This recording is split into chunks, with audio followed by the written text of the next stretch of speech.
Bismillahirrahmanirrahim. Assalamualaikum warahmatullahi wabarakatuh. Kami dari kelompok 4 yang beranggotakan Eva Sintia dengan NIM 18010410411 dan Zazwani Lidiawati dengan NIM 180104111 akan mempresentasikan tentang macam-macam bentuk tes hasil belajar.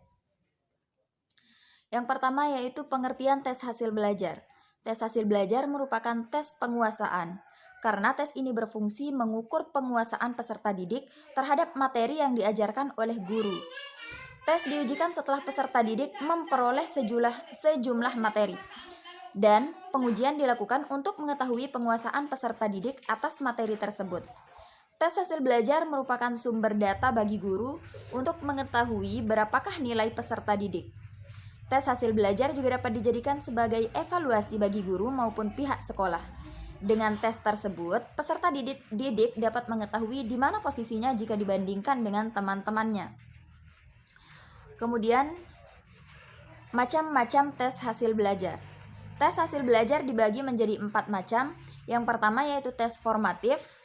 Tes formatif ini menguji kemampuan siswa setelah dijelaskan materi oleh pendidik dan diujikan setelah peserta didik menyelesaikan materi-materi tertentu.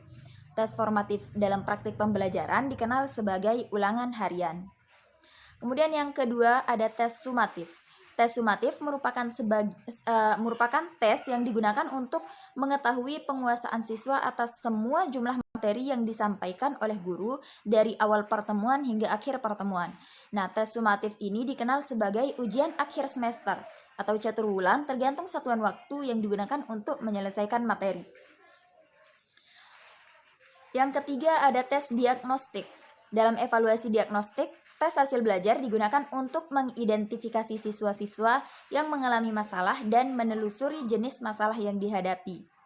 Jadi dengan tes diagnostik ini, guru dapat mengidentifikasi siswa-siswa yang mengalami masalah dalam proses pembelajaran, baik itu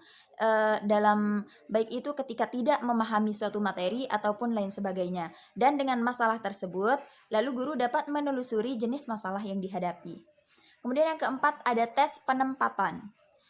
Tes penempatan adalah tes hasil belajar yang dilakukan untuk menempatkan peserta didik dalam kelompok yang sesuai dengan kemampuan ataupun bakat minatnya. Contohnya ketika siswa akan beranjak ke kelas 2 SMA, maka dia akan menentukan minat bakatnya yaitu dengan memilih jurusan, baik itu jurusan IPS, IPA, bahasa, dan lain sebagainya. Ataupun tes penempatan ini juga contohnya seperti siswa-siswa yang dipisahkan karena ada beberapa sekolah yang memisahkan antara siswa yang memang benar-benar mampu dan juga ada siswa yang masih kurang mampu, di mana dikenal sebagai kelas unggulan dan kelas reguler. Mungkin hanya itu dari saya, dan untuk penjelasan selanjutnya akan dipaparkan oleh pemateri kedua yaitu saudari Zazwani Lidiawati. Mungkin hanya itu. Assalamualaikum warahmatullahi wabarakatuh. Assalamualaikum warahmatullahi wabarakatuh. Baik, saya selaku pemateri kedua akan melanjutkan presentasi yang disampaikan tadi oleh saudari Eva Sintia. Di sini saya akan menjelaskan tentang bentuk-bentuk tes hasil belajar dan macam-macam tes hasil belajar. Yang pertama yaitu bentuk-bentuk tes hasil belajar. Bentuk-bentuk tes hasil belajar itu terdiri dari tes esai dan tes objektif. Yang pertama yaitu tes esai. Tes esai merupakan tes yang diberikan oleh pendidik atau guru untuk peserta didik yang berupa pertanyaan namun memerlukan jawaban yang berupa uraian-uraian atau ulasan-ulasan. Contoh misalnya, mengapa kita harus belajar evaluasi? Mungkin nanti bisa dijawab oleh Bapak Terpadu. Kayak sistem ekskresi. Apa yang dimaksud dengan sistem ekskresi? Berarti nanti dia itu akan memerlukan jawaban yang berupa uraian-uraian atau ulasan-ulasan. Di sini nanti dia itu bisa mengukur kemampuan siswa dalam berpikir itu bagaimana. Apakah dia itu akan berpikir secara kritis atau seperti apa. Jadi menurut saya kalau bentuk tes hasil belajar secara esai ini sangat bagus karena dapat mengukur kemampuan siswanya tersebut. Yang kedua yaitu bentuk tes hasil belajar, tes objektif. Tes objektif merupakan keseluruhan informasi yang diperlukan untuk menjawab tes. Di sini tes objektif merupakan pertanyaan yang hanya memerlukan jawaban benar atau salahnya.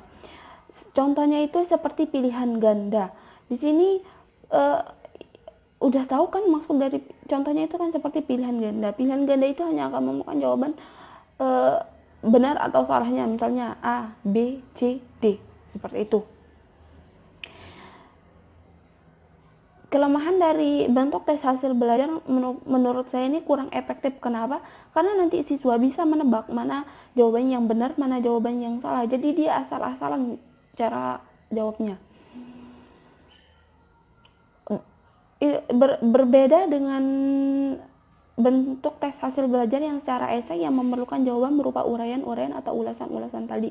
Jadi nanti kalau berupa esai, siswa akan kayak gimana ya, siswa akan memerlukan jawaban yang ada di pikiran mereka. Berarti dia itu akan berpikir logis tentang pertanyaan-pertanyaan yang diajukan pada esai tersebut, yang diajukan oleh pendidik, seperti itu.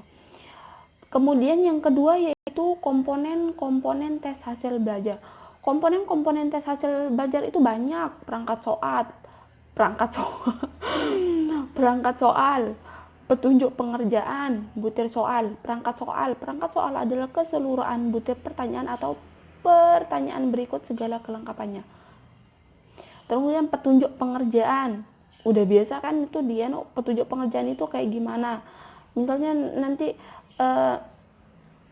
apakah akan memberikan tanda silang, melingkari, atau kayak gimana, seperti itu. Itu biasanya ada pada petunjuk pengerjaan. Di sana juga udah tersedia misalnya keterbatasan waktu, misalnya untuk mengerjakan tes ini memerlukan jawaban Anda memiliki waktu selama 60 menit, seperti itu.